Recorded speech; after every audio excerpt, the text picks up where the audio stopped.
తారతమ్యం లేకుండా డిఫరెన్స్ అరే నా దగ్గర సేవ చేస్తారు. ఇక్కడ ఉన్న బిడ్డలు కూడా క్రిస్టియన్స్ ఉన్నారు, ముస్లిమ్స్ ఉన్నారు. చాలా మందికి 9 మెంబర్స్కి సెంట్రల్ గవర్నమెంట్ జాబ్ వచ్చి వాళ్ళు సెటిల్ అయిపోయిన తర్వాత వాళ్ళని పంపించేశారు పెళ్లి చేసి. అలాగే చాలా ఉన్నాయి. ఒక 5 minutes చెప్తారు అమ్మగారు కూడా.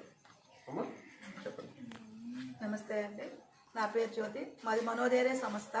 ఎవరికి ఆపదలో ఉన్న వాళ్ళకి ఆదుకునేది మాది జయం. అంటే వాళ్ళు ఎవరు కూడా మేము బ్లైండ్స్ అని, మేము వికలాంగులమని, మాకు ఎవరూ లేరని బాధపడకుండా ఎవరు వచ్చినా సరే ఇక్కడ ఆపదలు ఆదుకునేది మీ మనోధైర్య సంస్థ. అందరికీ ఎటువంటి వారికైనా సరే మేము పెట్టాలని పెట్టలేదు, అక్కడ డబ్బు ఉండి పెట్టలేదు. ఒక అమ్మాయి వచ్చి డెలివరీ చేయమని వచ్చింది. అమ్మాయి బ్లైండ్, ఎవరు లేరు, భార్య భర్తలు ఇద్దరు వచ్చారు. ఆ టైంలో నాకు 2 కిడ్నీ ఆపరేషన్ అయ్యి ఉన్నాను. నేను చెయ్యాలా వద్దా అన్న ఆలోచనలో ఉండి అమ్మాయిని ఒక నెల వరకు నేను ఓకే చెప్పలేదు.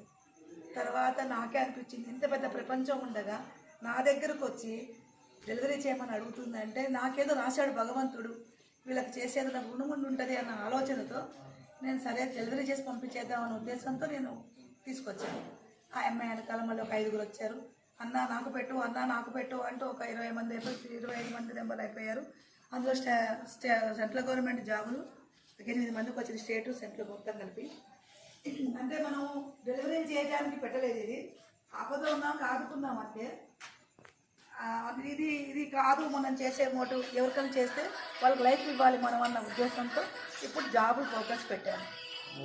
అందరూ మాకు సహకరించారు చాలామంది. వాళ్ళందరికీ కూడా ధన్యవాదాలు. మీరు ఇంత దూరం మా గురించి తెలిసి వచ్చినందుకు మీకు కూడా మనస్ఫూర్తిగా నమస్కారం చేస్తున్నాను.